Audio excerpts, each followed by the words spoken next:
ગાયું ગાયું બધા કરે પણ ગાયુંનું જાણે નહીં કોઈ. જાણે એક નૈના કુંવર અને સાધુ સંતો. અને હવે બધાને જણાવવું છે ગાયું માટે કે યુવા પેઢી જાગો. લાખો ગાયુંમાં એક કામધેનુ જન્મતી હોય છે. ભારતની અંદર આ ત્રીજી ગૌ માતા છે ગાયું. પણ આ ગાયું નથી, આમાં 33 કરોડ દેવનો વાસ છે. એવું નથી પૈસાથી સેવા આપણે કરવી, આપણે તન મન ધનથી સેવા કરો. આવીને ગૌ માતાને હાથ ફેરવો, પ્રેમ કરો. આપણે જયારે જન્મ લઈએ ને ત્યારે ગાયની દૂધની જરૂર પડે છે, અને જયારે આપણું મૃત્યુ થાય ને ત્યારે એની ગોબરની છાણની જરૂર પડે છે. તો જય માતાજી મિત્રો, આજે છે આપણું સારું કાર્ય કરવાનો દિવસ 44માં. આજે 44માં દિવસે આપણે આવી ગયા છીએ સિત્સર, જે ભાવનગરથી 5-7 કિલોમીટર દૂર છે.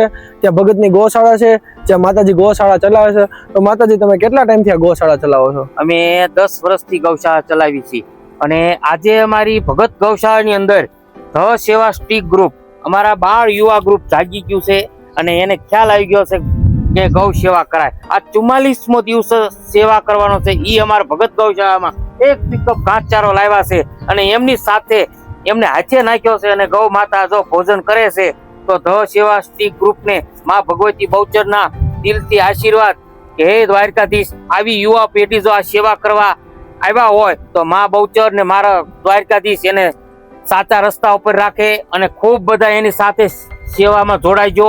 કારણ કે આ યુવા પેઢી જાગશે તો જ ગૌ માતા બચવાના છે. એટલે આ ગ્રુપની સાથે બધા જોડાઈજો. ખરેખર આ ગ્રુપ બહુ સારી સેવા કરે છે. અમે પણ એમની સાથે છે, તો તમે પણ એમની સાથે જોડાવજો. જય ગૌ માતા. જય ગૌ માતા.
જન્મોના જન્મ બધી સેવા કરવાની છે.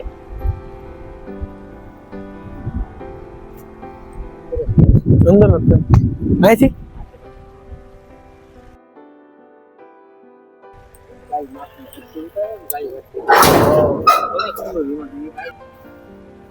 અહીંથી શૂન્યમાંથી ના સર્જન કર્યું છે. હાવ શૂન્યમાંથી. બરાબર. તો કે અહીંયા પહોંચે એમ તમારે હજી થોડું પ્રગતિ થશે ને, થોડું અને સેવા કરવાની દુનિયા હમું નહીં જોવાનું, આપણે સેવા કરવી છે. તમે એવું કાર્ય કરતા હતા, અમે કેમ પાછળ રહી પછી? તો એવું થાય ને. આશીર્વાદ ઘણી થઈ ગયા. ખાવા વિયાદાવ ઓ બની ઓ તો બટા કાઈ લાવી નથી. વિયાદાવ ખાવા. હા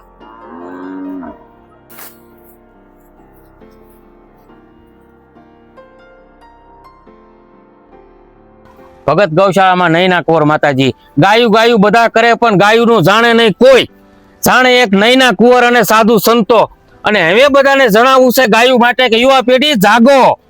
જાગશો તો જીવશું, જીવશું તો ગાયુંની સેવા કરશું. તો જાગ્યા છો તો હવે લાગી જાવ ગાયુંની સેવામાં.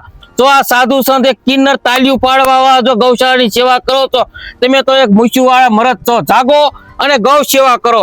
એવું નથી પૈસાથી સેવા આપણે કરવી, આપણે તન મન ધનથી સેવા કરો. આવીને ગૌ માતાને હાથ ફેરવો, પ્રેમ કરો. અને આપણે જન્મદિવસ જે ઉજવીએ છીએ, કેક કાપીએ છીએ, એ પ્રથા બિલકુલ મને ગમતી નથી, મારા દ્વારકાધીશને ગમતી નથી. તમારે જન્મદિવસ ઉજવવો હોય તો કોઈ પણ ગૌશાળાની અંદર જાઓ અને ત્યાં ગાયોની સેવા કરો. તમારે જે 50 રૂપિયા 5 રૂપિયા યથાશક્તિ હોય એ ગાયોને ખવડાવજો. એ જન્મદિવસ ઉજવો એટલે મારો દ્વારકાધીશ રાજી, અને આ યુવા પેઢી જાગશે તોય મારો દ્વારકાધીશ રાજી. જય ગૌ માતા. જય માતા. બસ.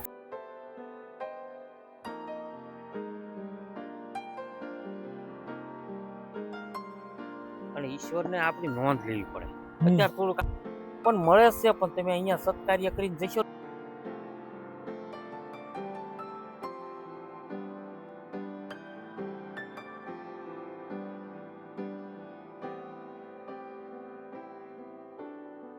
આ બધા એમ કે આ ગાયું છે ગાયું છે ગાયું, પણ આ ગાયું નથી. આમાં 33 કરોડ દેવનો વાસ છે. આપણે જ્યારે જન્મ લઈએ ને ત્યારે ગાયની દૂધની જરૂર પડે છે, અને જ્યારે આપણું મૃત્યુ થાય ને ત્યારે એની ગોબરની છાણની જરૂર પડે છે. આપણા ઘરે ગમે ત્યારે સત્યનારાયણની કથા હોય કે રામાપીરની ડેગ હોય, કોઈ પણ ભગવાનનો પ્રસંગ હોય, ત્યાં ગૌ માતાનું આપણે ચોખ્ખું ઘી જોઈએ, એનું ગૌમૂત્ર જોઈએ. તો આ ગૌ માતા છે. તો આને ઓળખવા માંડશું ને તો દુનિયાની મારી પાસે જાગતી જગદંબા આમાં છે. ક્યાંય મંદિરે ગોતવા જવાની ક્યાંય જરૂર નથી. આમાં 33 કરોડ દેવના વાસ છે. તો આ એક ગાયને દિલથી પ્રેમ કરીએ, હાથ ફેરવી સેવા કરીએ. આપણે કાંઈ જાત્રા કરવાની જરૂર નથી. ઘરે બેઠા ગંગા છે અને આ સેવા છે.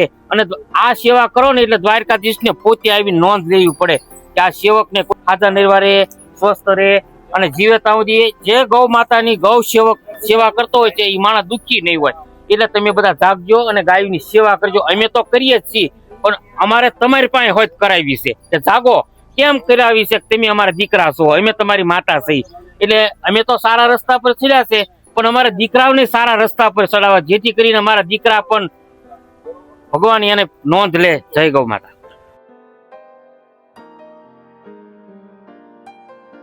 વચ્ચે તો ઘણો કચરો આવશે, ટપતું જવાનું હાલતું જવાનું પણ પહોંચી તમને એમ થાય કે કિન્નર સમાજ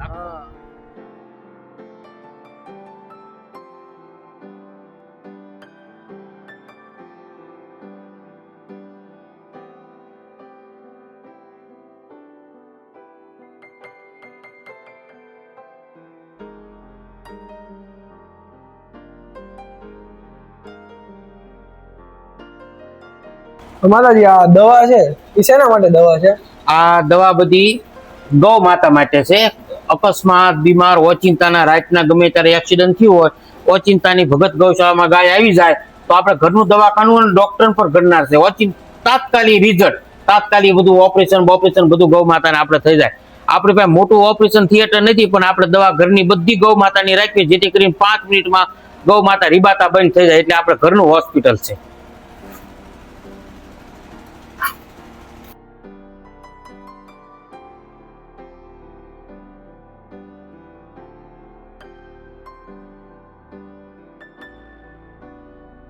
તો માતાજી આ કામધેનુ ગાય કઈ રીતે ઓળખાય છે?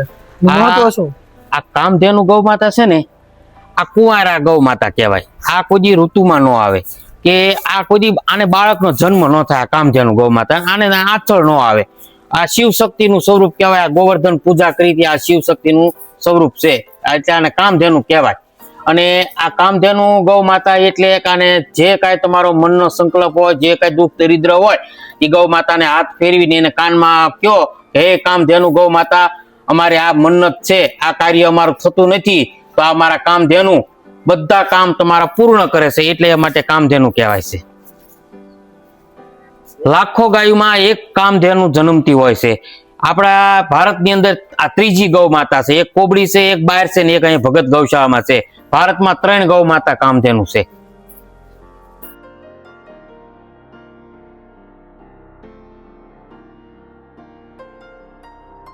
મિત્રો જો કેટલી મોટી ભગત ગૌશાળા છે. બારે એટલી મોટી ગૌશાળા હતી. હવે આપણે અંદર જઈએ છીએ, ગૌશાળા બતાવું તમને. આમ પણ છે જગ્યા હજી.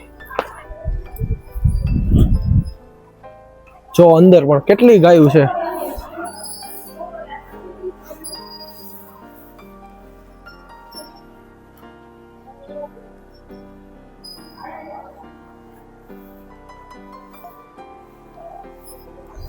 તો મિત્રો તમારા જીવનમાં થોડોક પણ સમય, હું તો એમ જ કહીશ કે થાય તો એક દિવસ શનિ રવિ તમારે રજા હોય ને તો બધા મિત્રો સાથે એક દિવસ ગૌ સેવા કરવા ગૌશાળાએ આવી જવું. તમને એક અલગ જ ફિલિંગ આવશે. જેને આ જગ્યા એવી છે જે અમારા મગજને બહુ એટલે બહુ શાંતિ આપે છે.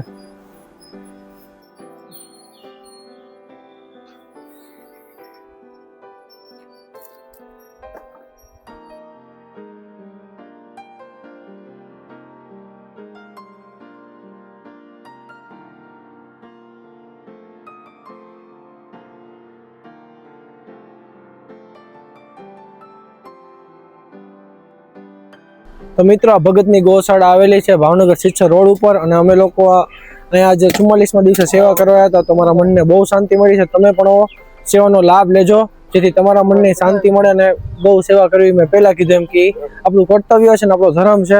અને આજનો બ્લોગ અહીંયા પૂરો થાય છે. મળીએ કાલે એક નવા બ્લોગ સાથે. આપશો ને મારા જય માતાજી.